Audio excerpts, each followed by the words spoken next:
Assalamualaikum students. Before going to our educational topic, please subscribe my channel Muntzir Mehdi Science TV on YouTube.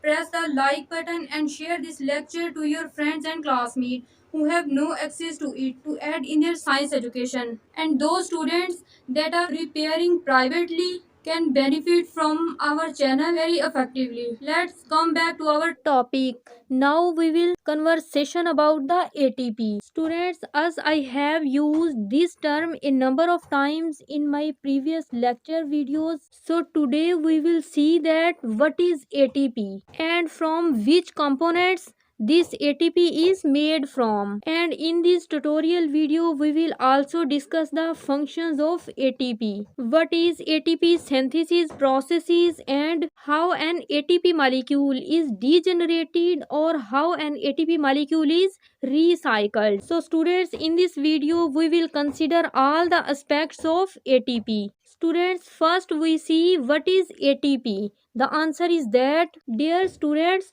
all the cells possess a money-like substance, a money-like thing. That is the energy currency of that particular cell. So students, we can say that this money like thing, this currency like substance that all the cells possess is a nucleotide, which is the major and most prominent energy currency of all the cells is a nucleotide that is known as ATP. ATP is a short word which is utilized for adenosine triphosphate. So students, this ATP performs a key, basic and central role as the energy currency in all the cells of all the organisms. Students, it doesn't matter it is eukaryotic cells or it is prokaryotic cells, because all the cells of all the organisms consist of this ATP molecule as the energy currency of cell. Next, we will see the components of ATP. Students, every ATP molecule is made up of three parts. The first one is adenine, the second one is ribose sugar, and the third one is three phosphate groups. Now we will see all these three ATP components in a bit detail, one by one. Students, in the center of every ATP molecule, a 5-carbon ribose sugar is present that you can see at this whiteboard.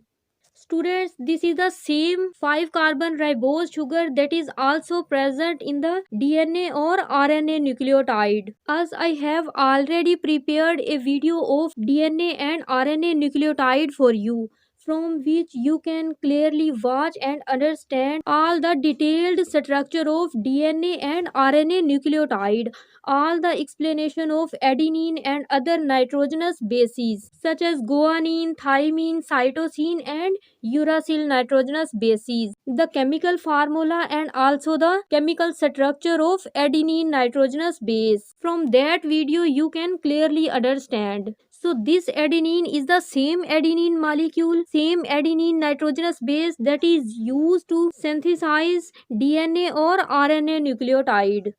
Students, this ATP molecule is also a nucleotide as it contains all the components of a nucleotide such as ribose sugar, adenine nitrogenous base and phosphate group. So this is our adenine nitrogenous base to which an amine group is attached. This adenine nitrogenous base is associated to carbon number 1 of ribose sugar, that is a pentose sugar, similar to DNA or RNA nucleotide. So this is our carbon number 1 of pentose sugar to which adenine nitrogenous base is associated.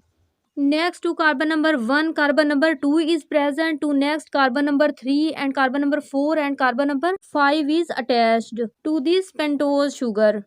Students, add the carbon number 5 of this pentose sugar in an ATP molecule, that is the energy currency of cell. 3 phosphate groups are attached. Here is the first phosphate group, here is the second and here is the third phosphate group is associated. Students, you must keep in mind that in the case of DNA or RNA nucleotide, only a single phosphate group is attached to carbon number 5 of pentose sugar, whereas in the case of ATP molecule, 3 phosphate groups are attached to this carbon carbon number 5 of pentose sugar. First, second and third, all these are the three phosphate groups which are associated to carbon number 5 of pentose sugar in an ATP nucleotide.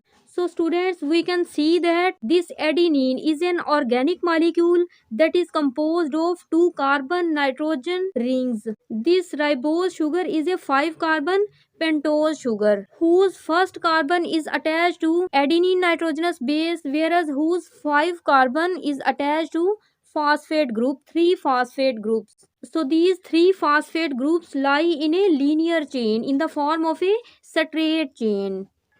So students, as we have known that this ATP molecule, this ATP nucleotide is as the energy currency of a cell, in the same way as the humans consume money to obtain, to purchase their different required things.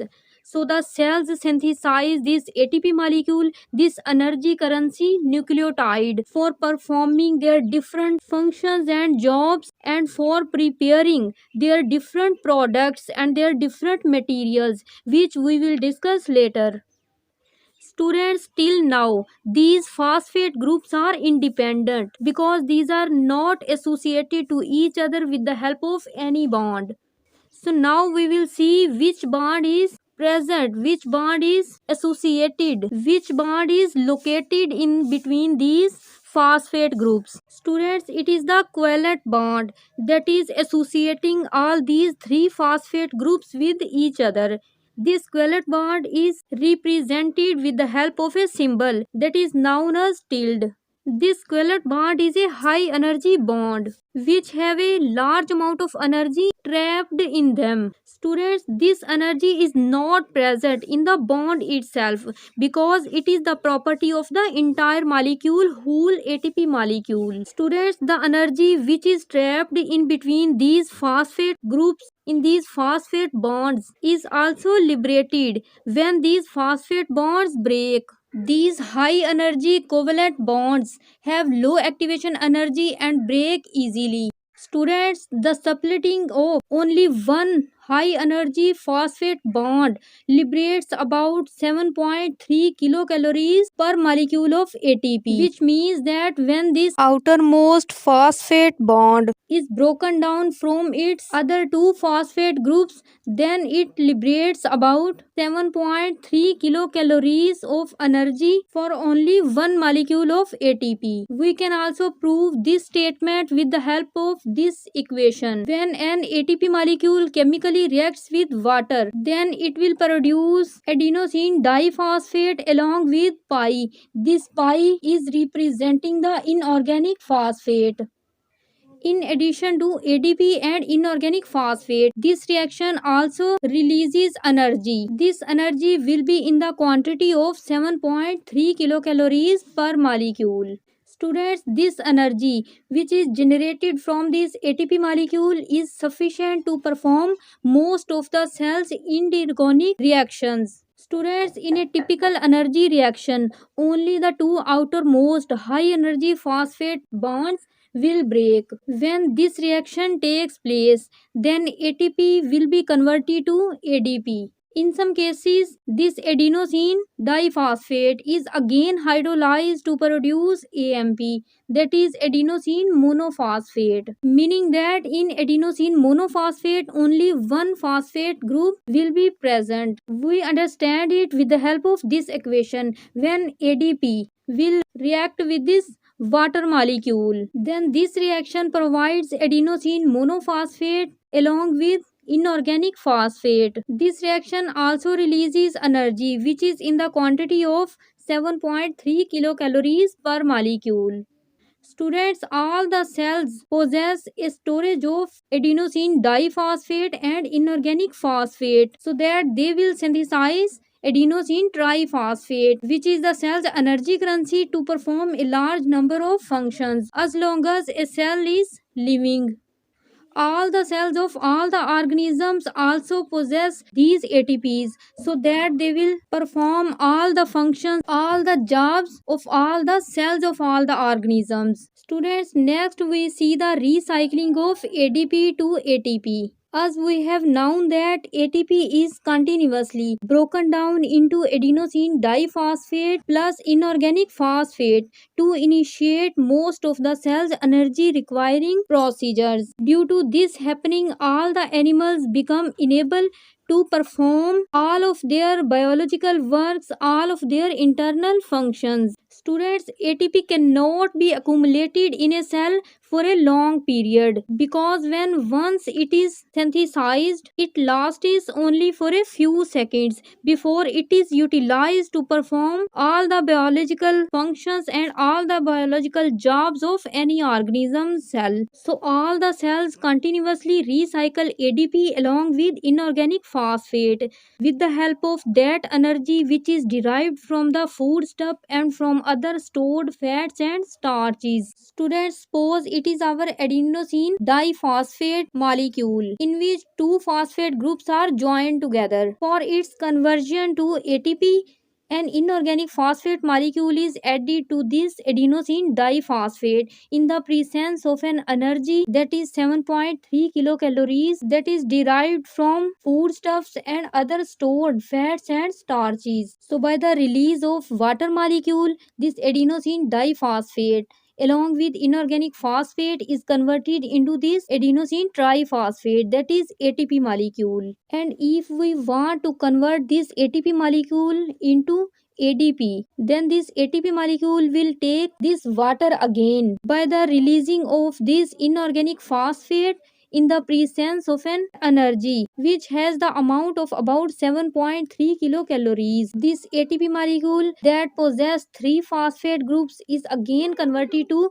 ADP which has two attached phosphate groups. In this way, this ATP to ADP cycle continuously happens in a cell for the degradation or for regeneration of ATP molecule, so that all the cells of an organism obtain energy as their body need. So students, with the help of this cycle, we can consider that how ADP and phosphate recombine to form ATP with the help of 7.3 kilocalories of energy per molecule, which is contributed to each newly formed high energy phosphate bond. Now we will see some functions of ATP molecule which are more essential to a cell only in the presence of ATP molecule. Students, ATP is the major energy source for a cell which is needed to perform various functions, various jobs inside the cells. First function is that ATP helps in the synthesis of different macromolecules such as DNA, RNA and proteins. All these macromolecules are prepared in the presence of ATP. Its second function is that it aids in the movement of different materials inside or outside the cells. Third function is that ATP is also involved in the transmission of nerve impulses between different cells or different parts of an organism. Its fourth function is that ATP also performs its job during active transport as well as during exocytosis and endocytosis, which are the movement of materials through the plasma membrane of a cell. Students, it is our topic ATP today. How you find this lecture? Please tell us by liking this video and subscribing our channel for receiving the notifications of further upcoming videos. At the end, I will encourage you that you must not respect only your own parents and own elders, but you must respect all the parents and all the elders all over the world. It will provide a really happiness and really encouragement to you. So thank you for watching this your video.